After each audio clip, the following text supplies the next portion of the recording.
আলম হাসান একটা মাগি খোর, আমার জীবন তো নষ্ট করেছে, শর্মিলার জীবনও নষ্ট করেছে, মুক্তার জীবনও নষ্ট করেছে। শর্মিলার বদ্ধ এখন আলম হাসানের লেগে গেছে গা।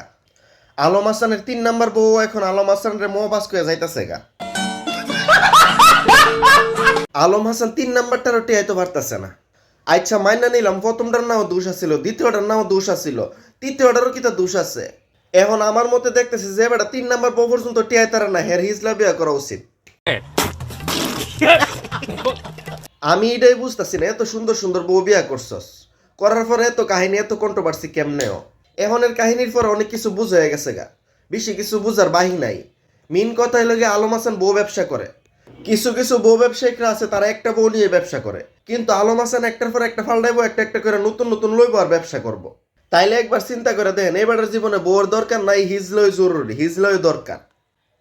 3 নাম্বার বউ পর্যন্ত টিকতেছে না, আর শর্মিলার বদুয়া তো লাগছে ওই। আর 3 নাম্বার বউ কিতা কইছে শুনছেন তো, আলম নাকি ময়কার মা গরেশকার গি বাস। আসলে যা কইছে সঠিকই মনে হয়, নাইলে 3 নাম্বার বউ পর্যন্ত এই কথা কেমনে ক। 3টা বউ পর্যন্ত ফাল্টাই লাইছে, এখনো সংসার সুন্দরও না, সংসার ভালো করে টিহে না।